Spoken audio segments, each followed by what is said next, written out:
heartburn, to be frank with you. That comes out to like $19 a square foot of office space, and over time, $8.5 million. I think that's going to be a little difficult for me to explain to some folks at a 20-year lease. Just missed it. Why do all of a sudden we need 20,000 square feet, and where are all these people going to? And is there any kind of, I'm going to use Dr. Burrs' term so much, cost benefit analysis with moving people from other places to this that can qualify and offset?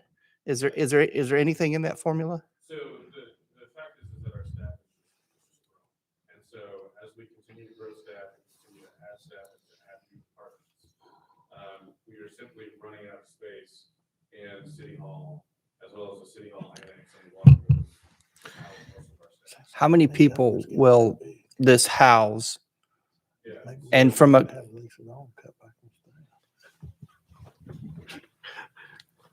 So this will house right now at least 40 employees, and we will also have partners from the Family Justice Center that will also be as part of the ecosystem for the Family Justice Center. So as we look at providing wraparound services to all of or to the victims of abuse and to survivors of abuse, we also intend to have some external agencies that are also occupying spaces. Okay. Can I just, in dabbling in real estate, because everyone knows I own a little commercial real estate and have tenants, the price usually gets a little better when we go that far out. And I'm seeing $19 a square foot, which is probably what, Class A? No, Class A office space is much closer to $27, $28 a square foot. I could see that in certain, depends on where you're at in Chattanooga. Sure. I think that if you could look at that, that would probably help. If you could even break that down into an option for renewal, that at least probably will help a little bit. 20 years on a permanent, it's little heartburnish for me, just FYI. Okay. Yes, sir. Thank you. Chairman, thank you. Councilwoman Burrs. Yeah, these are great questions. So way back the beginning, I guess last spring, when the mayor first came into office, we were looking at the Family Justice Center, and we were looking at that whole area being a one-stop campus for services for people. And it relates a lot to what Dr. Lambert was talking about. Not only do you have the services for families, for children, a police precinct, and volunteers in medicine. You've got already a lot of services out there.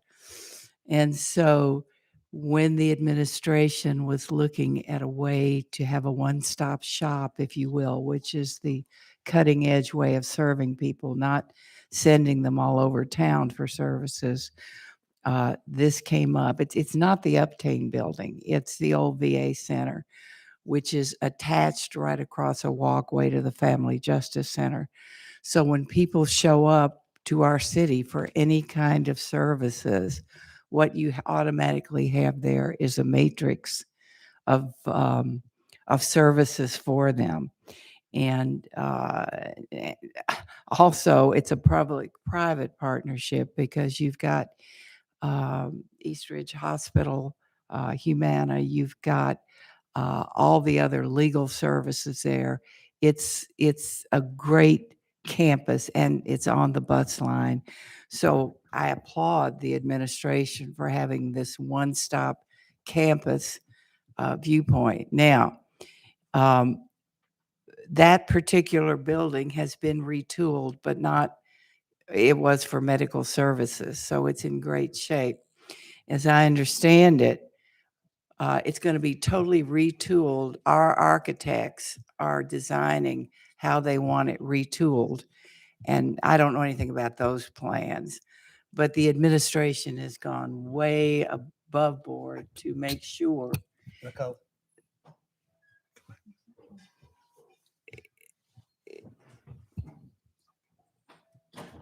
Go ahead. All right. To make sure that this area meets the needs not only of what Dr. Lambert and Troy talked about earlier, which is a fantastic idea, but also the whole health of families. And Jermaine, gosh, there's going to be legal services out there. There's going to be human trafficking services out there. There's a matrix of public-private partnership. So I plead total ignorance. That's a legal question for our attorney about the 20-year lease. But when you're asking somebody on their nickel to spend all this money to retool for the city, plus you have no utilities, you have no maintenance, all of this is being provided, that it becomes pretty much a sweetheart deal. So just to elaborate a little more, because I know you guys have been working on this since last, June, right after the election. It meets the needs that I know I've heard many of my colleagues talk about, so that people that are in need will be able to come to a one-stop campus all over that campus and have their needs met. So just a little enlightenment. I'm not the expert on leases. Thank you. Councilwoman Hill. Thank you, Chair. So I pulled up the Edney lease that we looked at a few months ago, and it was a 2-year lease, not a 20-year lease. And it had option to renew. And I hear what you're saying about improving the property. I do wonder, obviously, when we're in a lease, it's intended to be a money-making endeavor for the landlord. And so I do wonder if this is something that we knew we wanted to do and it was important, why is it not in our capital budget to purchase this building? All that to say, Councilman Ledford said to me, I've got some questions too. And it makes me uncomfortable to think we would vote on this and pass it in 1 week, that it would show up here, that it's been in the works for 6 weeks, but that we would have a resolution on our agenda next week. So It would actually just show up on the 2-week. it's going to show up on the 2-week agenda next week. yeah. Okay. So then we would have really 3 weeks because we're going to be out for a week for Christmas. Okay. I'm comfortable with that then. 3 weeks. Yeah. Because I'd like to actually see the lease agreement and understand. I mean, I get the point of making the improvements in the long-term commitment of a lease. I would just add, Councilwoman Hill, that the city council has already budgeted the funds for this. The funds have been budgeted in our operating budget. Okay, that's very helpful to understand. Thank you. Look forward to learning more. Sorry we weren't able to connect before.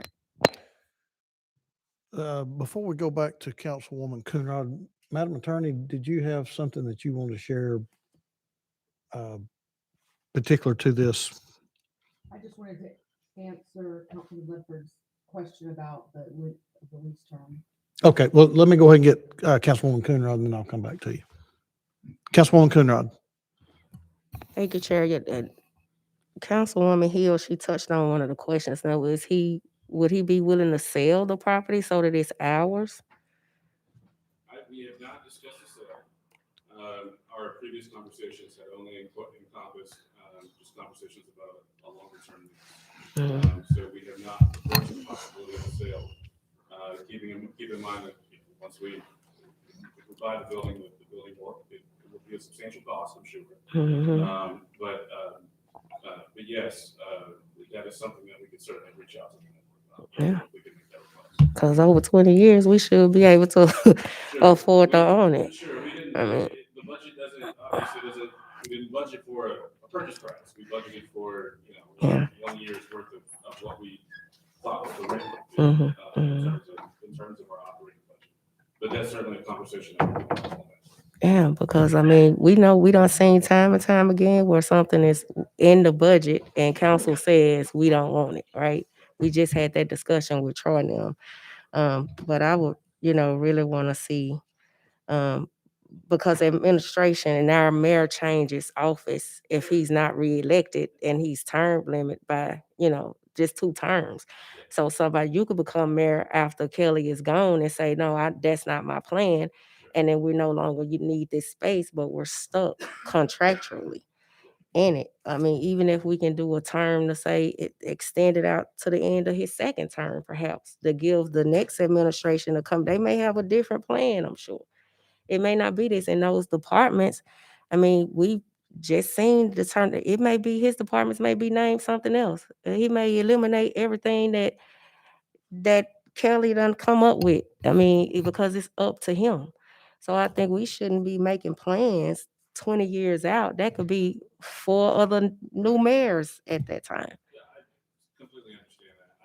I think that from anytime you deal with real estate and you're having a landlord to make substantial improvements to a building, and because the building was formerly, as Councilwoman Burrs mentioned, I was told. a hospital to serve veterans, there are gonna be substantial improvements, and so any landlord is gonna ask for a longer term lease. But to that point, we can certainly revisit the lease term. Okay, thank you. And we'll get together too outside this. Thanks. You good, Councilwoman? All right, Madam Attorney, I think you had a comment about,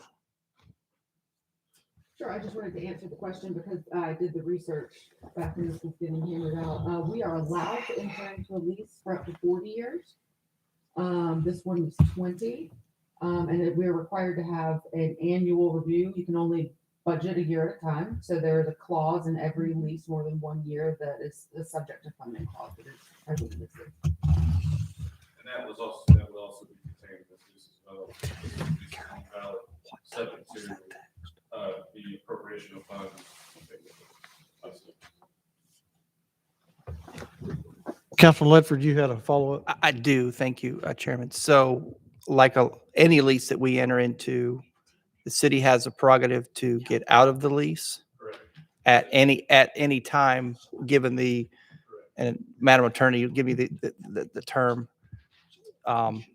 for terminating a lease or a purchase agreement, 30 days, the term is, It's not a 30-day termination. it's not a 30.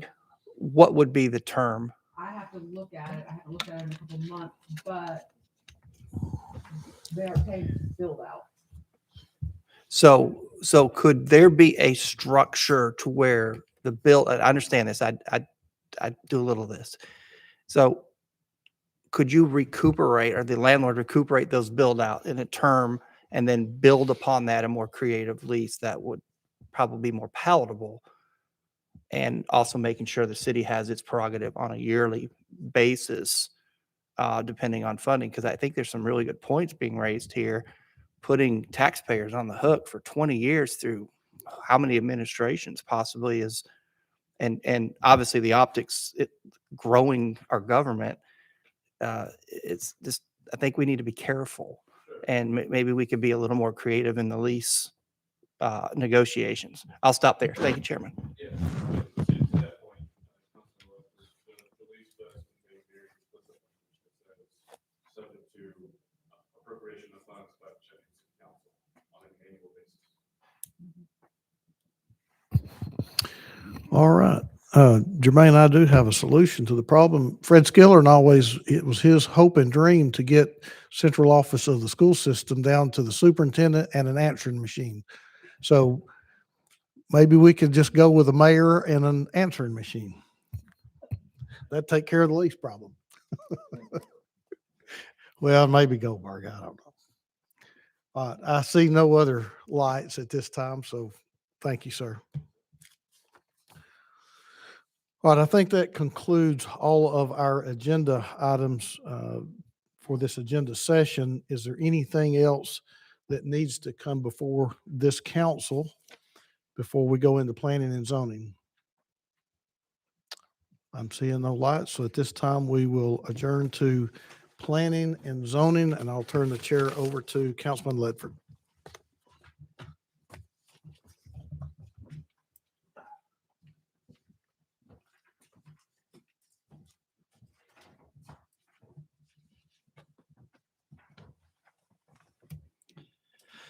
All right, good afternoon, everyone. Karen, are you excited? Welcome to Planning and Zoning. Let's all stretch and get ready. We got a marathon to go through this afternoon, and I know everyone's excited. Let me make a quick note for those of you watching.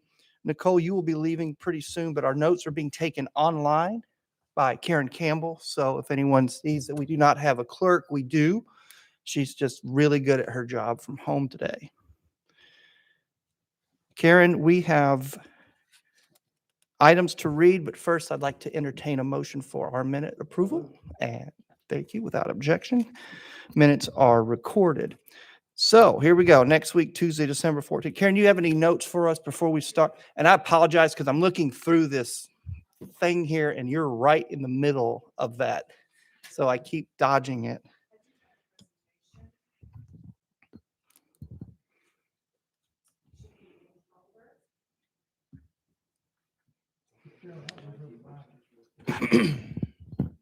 Is your mic on, Karen?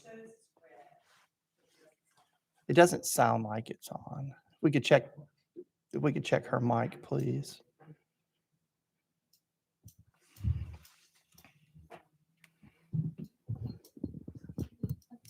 Chairman, it's a little hot underneath this lamp. I didn't realize that. I'm in the hot seat, apparently. All right. That's okay. Story of my life. Are we still digging up that presentation? Because we got a full day and I really don't want to stretch it out anymore than we have to. It says zoning. It should be, have today's date, I think end on zoning. It's a PDF. Yeah, I have two of them. Amendments to Form Base Code No, it'd be, should be the other one, hopefully. for overview. Yes. Does it still have a gray slide? Yeah. Yes.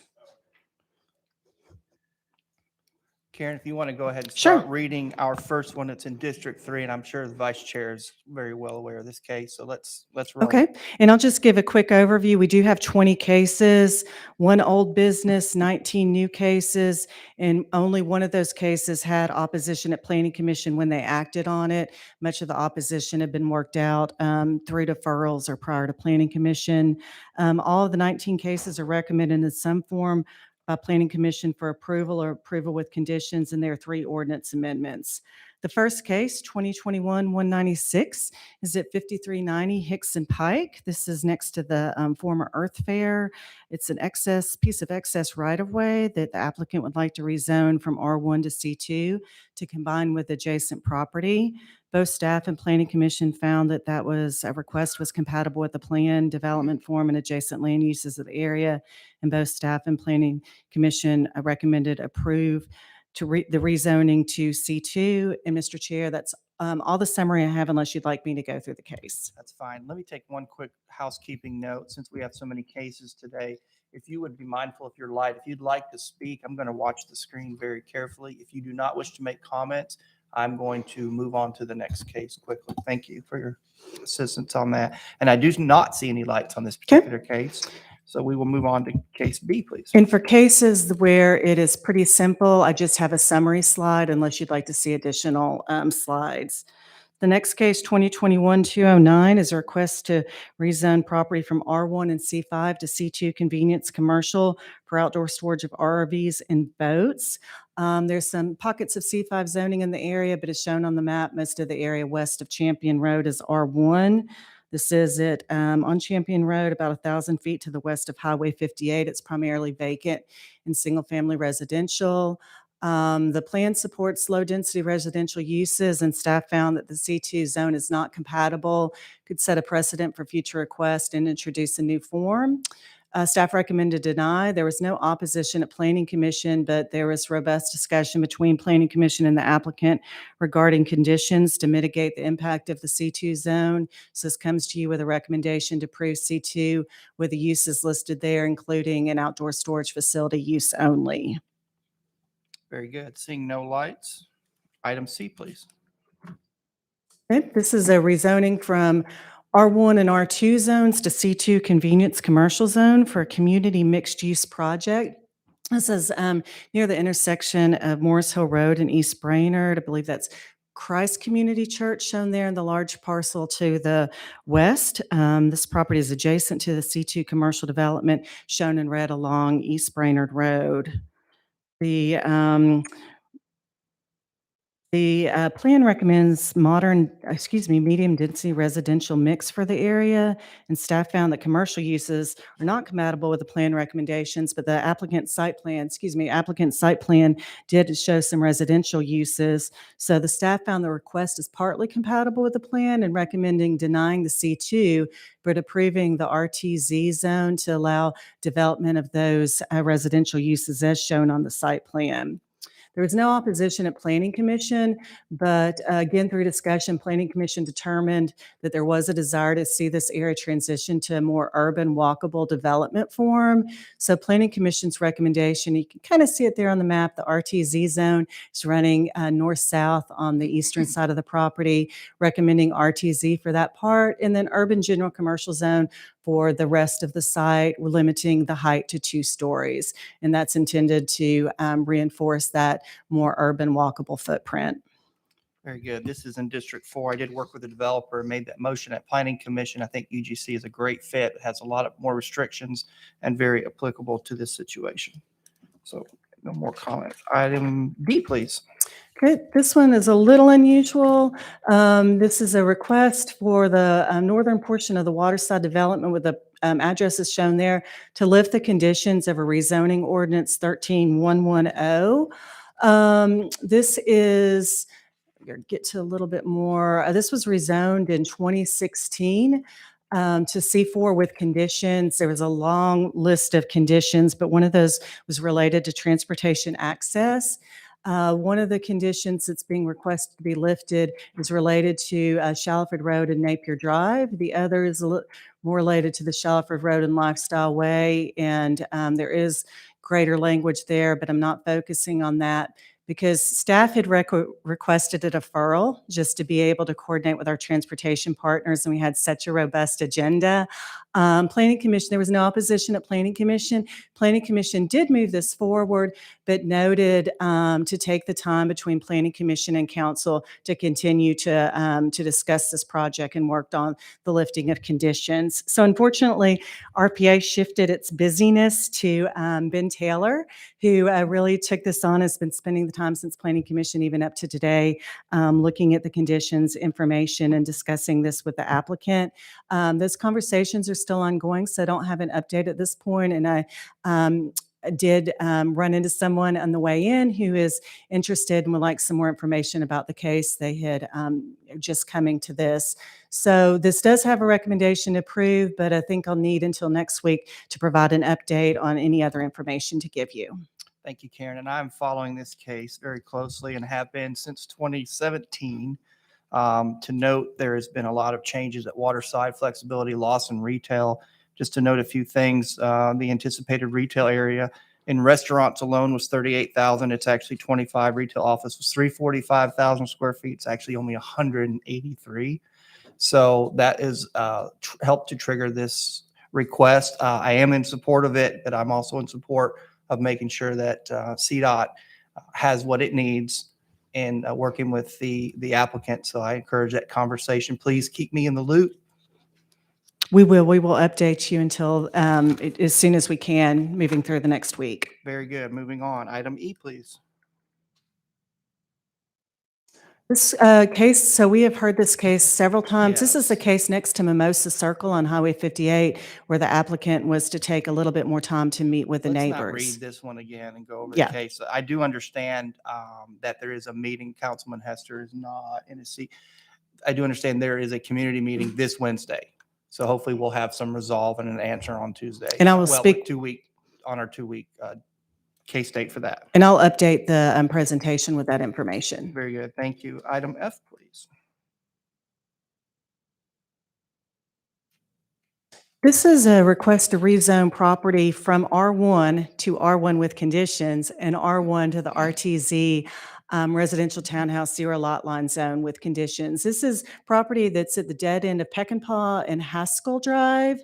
The proposal is a single family dwelling subdivision for the area shown as R1 with conditions.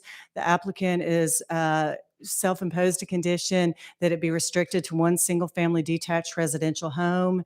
And the proposed applicant had proposed, you'll see the conditions change, single-family detached residential homes only. The density, combined density of those two is 3.25 dwelling units an acre, which is in line with the plan recommendation, although the RTZ portion is slightly higher than the plan's recommended density. So staff found the request was compatible and recommended moving forward with the conditions proposed along with some additional conditions. There was quite a bit of opposition at the first meeting. At the second meeting of Planning Commission, there was no opposition, and Planning Commission found that this was compatible with the plan with the conditions R1 condition shown and then modified RTZ conditions. And my understanding, if I remember correctly, working with the neighbors, they revised the landscape buffer shown there. So that is coming with a recommendation to approve both the R1 with one condition and RTZ with 3 conditions. Very good. Thank you, Karen. I do know that the community meeting was heavily emphasized and that did take place. So we'll leave that to Councilman Hester on Tuesday. Item G, please. Seeing no lights. Okay, this is a rezoning on 503 West 26th Street. This is 600 feet west of South Broad. Rezoning from M1 to UGC for townhomes. They're using the horizontal property regime, which is an item found in the zoning ordinance. Both staff and Planning Commission found that this is generally compatible with the plan and development form of the area. This area has been transitioning a little bit away from that manufacturing zone. Staff had recommended approval with one condition. There wasn't an opposition at Planning Commission, and Planning Commission moved forward with just a recommendation to approve. Very good. Seeing no lights. Item H.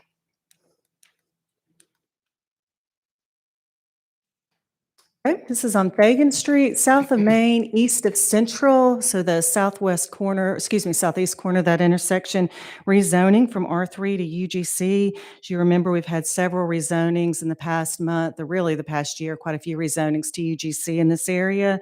Proposed use is a 3-unit townhome. Both staff and Planning Commission found the request is compatible with the plan, development form, and adjacent land uses. There was no opposition at Planning Commission, and staff and Planning Commission both recommended approval subject to the following condition. And this is one that you've seen multiple times in this area, and really just trying to limit out some of the more intense uses in the UGC zone to conform to both the plan recommendations and as there's quite a bit of residential uses in the area. Very good. Thank you, Karen. Seeing no lights. Item I. Okay, again, this is just down the street from there, just east of there, and 1030 East Main Street, just north of the sculpture fields. Another rezoning to urban general commercial zone for a mixed-use project. Staff and Planning Commission again found this was compatible with the plan, development form, and adjacent land uses. No opposition at Planning Commission, and both staff and Planning Commission recommended approval with that same use condition. Very good. Seeing no lights. Item J, please. Councilman Okay. Byrd, I just skipped over your whole district. You're good? All right. You chime in if you want to say, make any comments, sir. Okay, J was the one case we did have opposition coming out of Planning Commission that's on your agenda. So rezoning from R3MD to UGC Urban General Commercial Zone for single-family residential use. This property fronts on Bailey, just across from, I believe it's the Church of the Redemption. I might have that name wrong. But there's R1, UGC, and R4 zoning in the area. There's a mix of residential and institutional uses in the area. The Historic River to Ridge Area Plan does support the proposed development form, including multifamily dwellings, townhomes, condos, apartments. Both staff and Planning Commission found it was compatible, and to reinforce the plan, conditions of residential use only and maximum building height of 3 stories. Opposition at Planning Commission was pretty wide-ranging. Comments, they were not notified of the project. They thought 3 stories were too tall. In my memory, this is mostly people that would live behind the project. Not sure why this wasn't duplex or single-family development, and then expressed parking concerns. So Planning Commission did did listen to that, but went ahead and recommended approval, which is in line with the plan recommendation. And I believe the applicant continued to have discussion and tried to reach out to the neighbors about their concern. Very good. I'm seeing no lights on this item. Item K, please. Okay.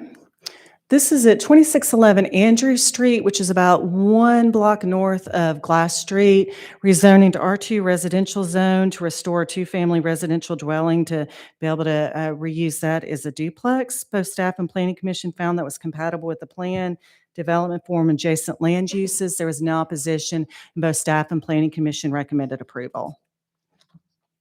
Seeing no lights, we have a return to R2. Item L, please.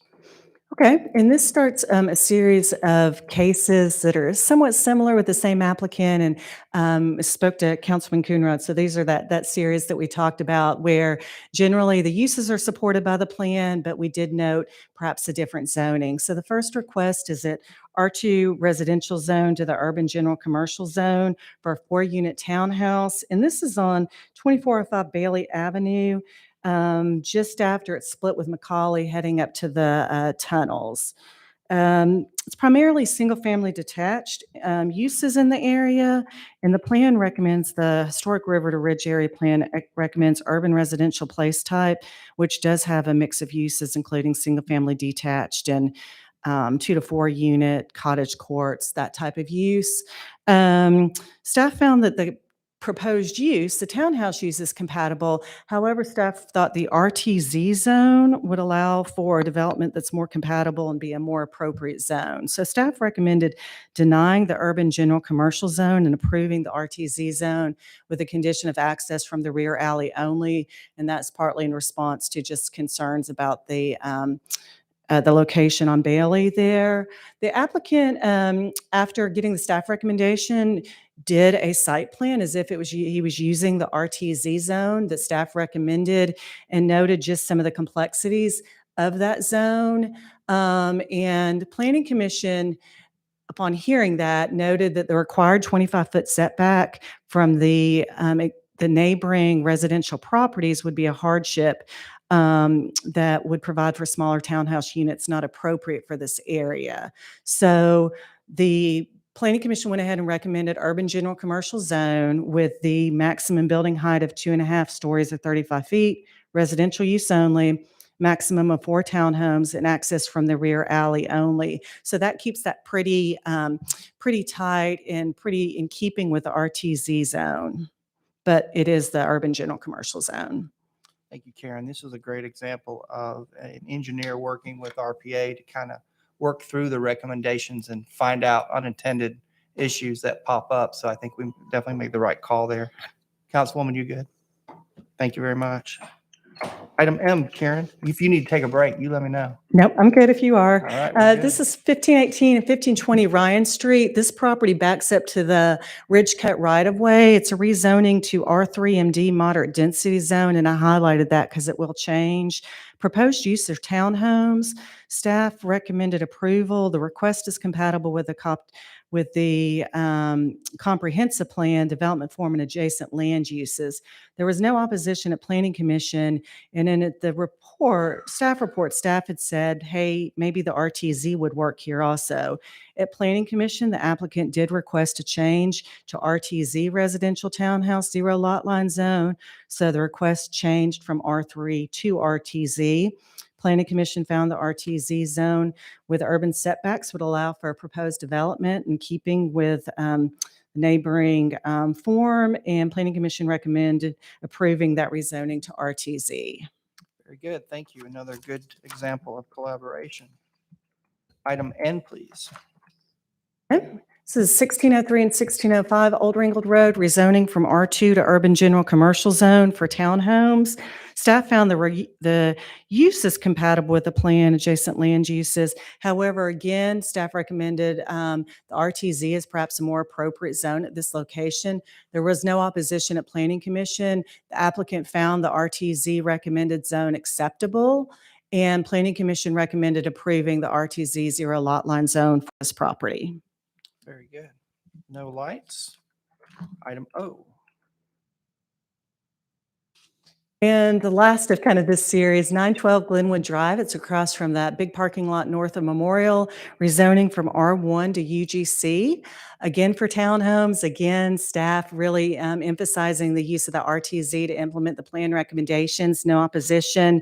Applicant accepted the recommendation of the RTZ zone or said that was acceptable, and Planning Commission moved on that by recommending approval for the RTZ zone for this property. Very good. Seeing no lights. Item P, 789, you're cooking. You're very welcoming districts. This is on Glass Street, rezoning to RTZ for proposed use or townhouse. Staff and Planning Commission found the request is compatible with the adopted area plan and adjacent land uses, with some conditions,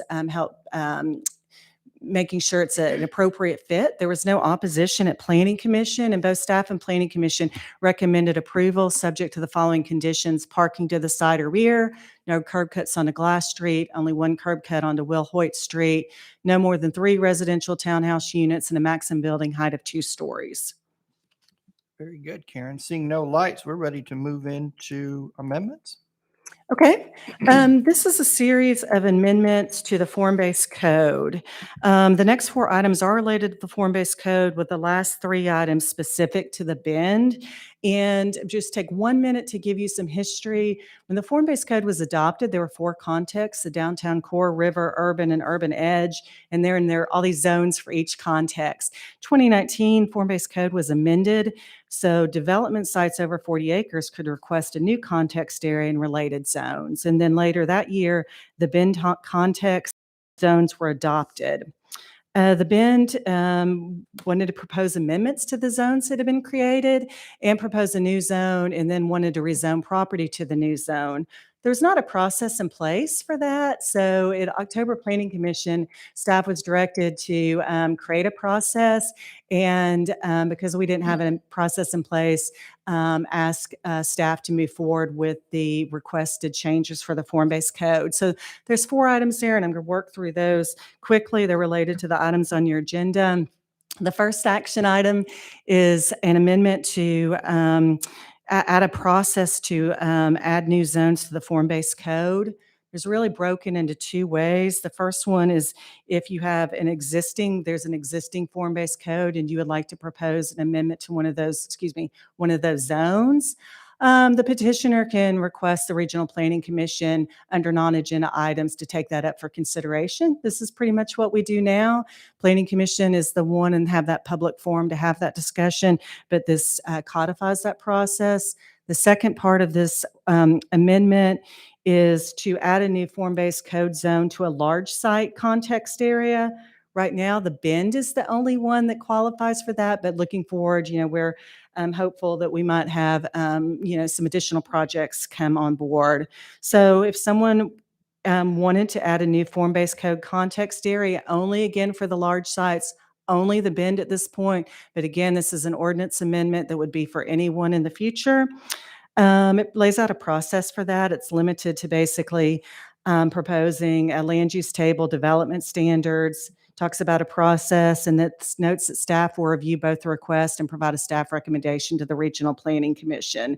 So this just allows, if you created that new context area and added those new zones in, it allows you to add on to that without, otherwise there was no method to do that. Karen, I do see one light from Chairman Henderson. Before I hit your light, sir, thank you for your hard work, you and your staff. Sarah, I know you're here as well, for working through that with Planning Commission, because that was an incredibly important item that needed to happen as that particular project and hopefully future projects move and need that flexibility to be able to reshape or to add on as they acquire additional property. Chairman? Karen, is there a definition somewhere for large site? There is. It talks about, oh gosh, I don't have it.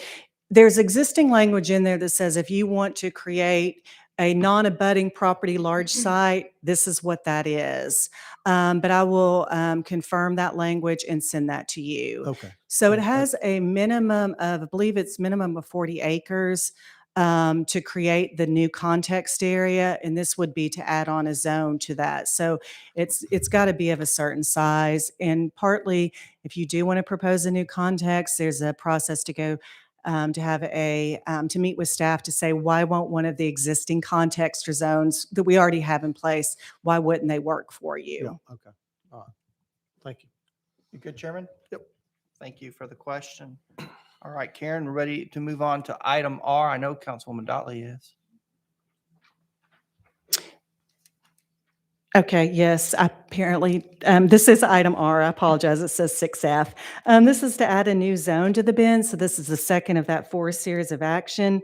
To Bend a new riverfront zone, the BR12. The proposed zone, I'm going to just show you a summary here, as a series of permitted uses from single-family unit attached to restaurant to retail to multi-unit hotel motels. There is no river setback, and the maximum height is 12 stories, 150 feet. But I'll read the intent statement. It's intended to accommodate a wide variety of uses and building types in a manner that addresses and maintains views to the river and reflects the history of the area.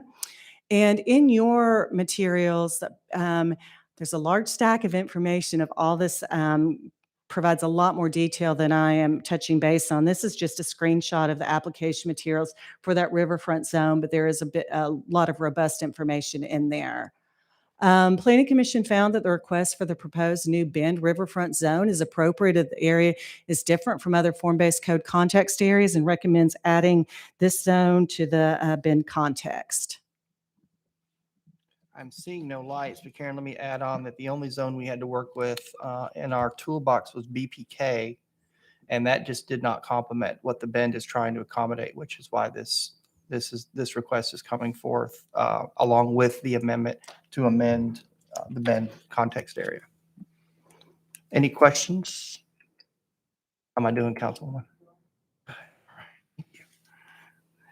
I want to compliment Councilwoman Dotley for her leadership on the Bend, and she has been very active in informing me and keeping me up to date on the happenings down there, and I appreciate her very much. Item S, Karen. Okay, and this is the third item. These are the amendment to the existing Bend zones and standards. And there are a series of slides here.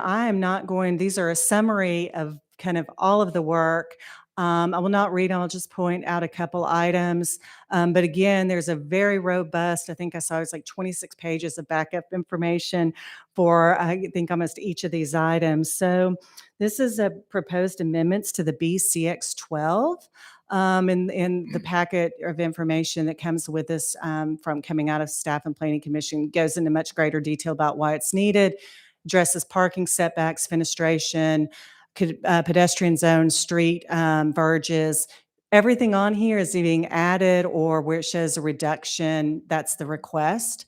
I will note that the applicant contacted us, or excuse me, contacted Councilman Dotley and noted that they would like to no longer delete the area in blue, residential minimum and maximum ground floor elevation for residential. They would like to keep that. So previously it had been noted to delete, but believe that they plan on keeping that just to make sure it's to have the appropriate urban form. So right now the ordinance does not mention that. It shows that as being deleted. So however council guides me, we can to show that that is reflected. And then should I just keep moving through, or would you Karen, like on to? that note, I believe that's what I think that is the intended Okay. desire, but I will leave that up to Councilwoman Dotley to Okay. make that final determination, obviously. So is the change a major modification to what they were requesting? This is one of the, this is the change that I saw in the email where they would no longer like to delete this language. So the ordinance is showing right now that it would be deleted, and we would just remove that so it remains in the ordinance as they requested, but I would confirm that language with the applicant once the ordinance was ready to amend. Very good. That's Karen, okay. that's not a major modification, so. That's what I'm understanding. That's right. This is just, I think, it's a small amendment to the ordinance you already have, so I think it could just be tweaked in the ordinance. It would not be a major modification under the form-based code major modification process. We would address that through adjusting the ordinance if that's how you would like to do it. Very good. I'll leave that to Councilwoman Dolly. Thank you. Thank you, ma'am. Okay. Chairman, I see your light. I do, and it's a procedure question. I'm wondering if we wouldn't be better off if we had an alternate version that clearly shows this rather than just so there's no confusion about whether it's in or out. That's an excellent question that I brought up with staff. And you want to share? I had Your just said it thoughts was, on it's a robust ordinance with, it was not a, there's a robust listing. It doesn't matter to me. We can either do it as an alternate to be clear that it's not in there, or just revise the existing to have that removed. Whichever, I'd certainly take council's guidance. Personally, I'd prefer an alternate version just so that the two are clearly different.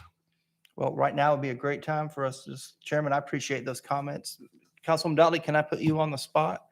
Do you have a preference? Okay. So we'll work on an alternate version that will keep the language as the applicant requested, and I will confirm that with the applicant prior to the meeting. Okay. Okay? Karen, let's make sure we cross our T's and dot our I's on that. I will. This is a lot going on in this one ma'am. ordinance. The second item, or moving on through these changes. So we just saw the BCX 12. This is the BPK, kind of their park zone. Again, just some requested changes that fit, I guess, a little bit better with their development proposal. Moving through, their designated A streets, that's a map in the zoning ordinance. They would like to, in the form-based code, they would like to amend that as showing the current proposed where they're removing some A streets. And they would also like to delete cross-section requirements and the street atlas.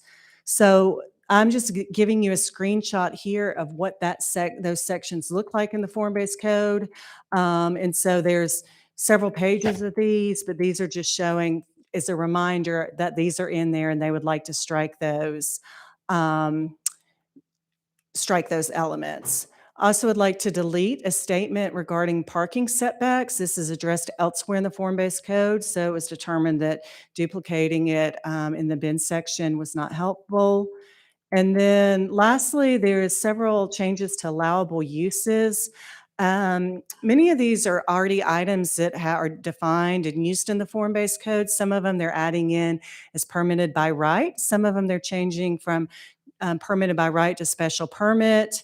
And one of the items, the marina with gas station, they're adding is permitted by right. And I just wanted to note the marina currently does not have a definition in the zoning ordinance, but the other items there do have a definition. So to summarize, and I'm happy to answer questions. So some of it's kind of complex, so I might have to take a little while to research it and reply. But overall, staff took the approach to review the proposed changes with a consistency with the downtown context. So staff had recommended approval of many of these requested changes, but not all. Planning Commission's approach, they expressed that the Bend is a context distinct from the rest of the downtown in code and form-based standards, and that there was not a need to ensure consistency. So Planning Commission recommended approval of all the requested amendments to the Bend zone and standards. And that's about as clean and simple as we could put it today. That's correct. After So there much was lots of lengthy discussion, but that's where we ended up, and I thought Planning Commission expressed that pretty clearly. Yes. All right. So thank you for that. I believe we are into the actual case of rezoning That's correct, and from it's from the BPK. and this is at the end. Just if council acts on creating the zone, then there would be a zone to zone 2. So this is the last in this series, and rezoning from the M1 BCX 12. BCX 20 to that new Bend Riverfront zone for mixed-use development. And shown there is that red line along the river. Again, it's just kind of orienting you to the site. The BR zone is shown there in green just in relationship to the existing BCX zone portion of the site and the BPK. There's a series of zoning history. I'm not going to go into the details, but I think one of the highlights is really showing that most of these rezonings are from M1 to another use and showing the transition of this area over time. So staff recommended for this property, recommended the R riverfront, the river context riverfront zone instead of the proposed zone. And really, the downtown plan, West Side District Plan does not address maximum building heights along the river. So staff was deferring to kind of the pattern set by the existing zoning pattern. And Planning Commission again determined that the new Bend Riverfront Zone is appropriate as this area is different from the other form-based code context areas. And Planning Commission recommends approval of the rezoning to the BR12 Bend Riverfront Zone. Thank you for that, Karen. Councilwoman, I see your no light there, so we will move on to resolutions. Oops, I see a light there. Chairman? So just to be clear, we have two listed under T.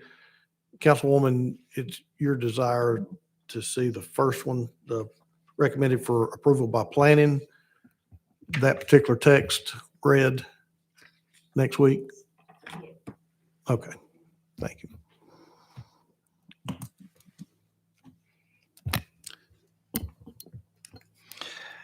Chairman, that was a good.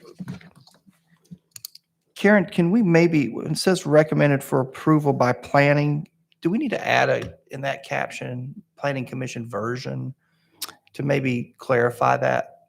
So for years, it said recommended for approval by planning, but it is Planning Commission. Yeah, I can see where the chairman made a good point. Yes. That was a little, All the confusing. recommended for approval by planning is actually Planning Commission. So whether it's Planning Commission moving forward, but yes, that is the one that is recommending approval for that zone, for that property. That is the if you correct don't one. mind for clarification, can we make sure the word commission Yes. or that version is And I am, clear? yes. Would you like to do that for all the recommendations from Planning I Commission? think it helps council to help clarify. I'm looking around the dais and I'm seeing no objections to that. So, I've wanted that for years, so I'm very excited to hear that. well then, glad I could help. Okay, we've got 4 resolutions before you, and I'll move through those quickly too. The first is on Pinewood Drive. It's a PUD, a special exception permit for planned unit development for a single-family detached residential development. The request is compatible with the planned development form and adjacent land uses in the area. There was no opposition at Planning Commission, and both staff and Planning Commission recommended approval. This one is in District 4. The applicant did reach out to me, added in some additional buffers that I appreciate that consideration to the adjacent R1. I think that will make a really great project. So, moving on to item H. Okay, the next G and H are companion cases. G is abandoning a PUD at the Connor Lane, and the next case is replacing it with a new PUD. In order to make the changes they're recommending, they needed to abandon this PUD, and really they're partly triggered by the deletion of the second entrance is making this a major change. So staff had recommended denial because staff had recommended denial of the planned unit development. There was no opposition at Planning Commission. Planning Commission recommended approval of the abandonment and then the replacement with a revised PUD. The revised PUD is also for a single-family dwelling subdivision. The density of the new revised PUD is a little bit less than the 2015 PUD. So it does remove that entrance, but it also drops the density of that development a little bit.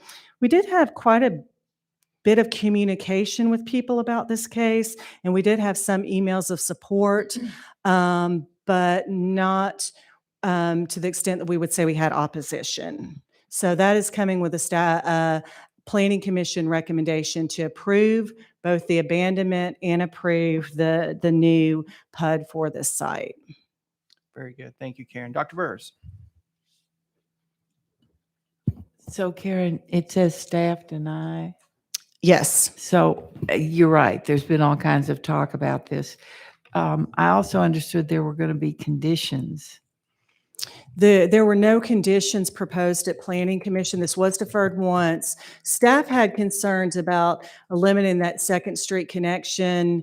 And when it came to Planning Commission the second time, there was no opposition, but conditions were not proposed by the applicant either. I thought there was one condition. The problem had to do with sight lines, and the applicant agreed to clear and put it as part of the HOA that they would be responsible for clearing the sight lines. Can you Doc- help there? Dr. Burrs, you are correct. And on the record at Planning Commission, I did get confirmation from the developer that that was a condition or that would be addressed in their HOA. That is on the record. If we stated could put it clearly. in as a condition. I will check our records and I apologize for that. Do you remember the discussion and the saying that clearing brush would help the site? But I will check Problem was that. the sight line. That's correct. There's a walking trail, and the problem was the sight line, and apparently if it wasn't kept clean, you couldn't see somebody coming around. It's in the record. Councilman Ledford did a really good job of making sure it was in the record, and it was to be a condition. Thank you. I will do that. And if so, we'll correct the Planning Commission resolution also. All right, and Thank then you. what I want to be clear about is because the neighbors are finally okay with Mhm. everything. And you guys wanted to deny, and I never was clear about that. So we had concerns about eliminating that section, that Second Street connection because of that turn. Okay. And so I do remember quite a bit of discussion about if you clear the brush back, it would clear up that site distance with people coming around the corner. So, So if that condition were in there, would you still say deny, or was it the fact that it was a whole second ingress egress? I think it was mostly concerned about the safety of coming around the corner at Connor Lane there. So I think if it's determined that clearing that out provides the needed site distance, then that would You'd be address staff's okay. concerns. Yes. Okay, so it's kind of important that it be in there then. I will, and I apologize that we did not get that in as a condition. Okay, thank you. Thank you. Thank you, Dr. Burrs. Aaron, last but Okay, not our last least. case is a rezoning, a special permit for a PUD at 3565 East 51st Street. This is almost on the state line. This is a mix of attached and detached residences. The property is currently zoned R3, so both staff and Planning Commission found the request is really only partially compatible with adopted land use plan, but because the property could be developed by right with multifamily dwellings, that this was an appropriate special permit. There was no opposition at Planning Commission, so both staff and Planning Commission recommended approval for the PUD.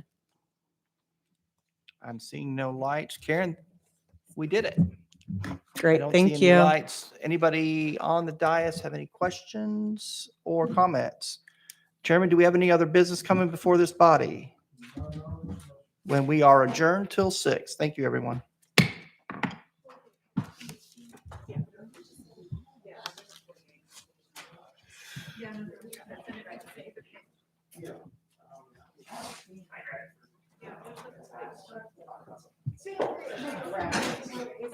I would make all kinds of comments, but I don't trust that. That's pretty efficient.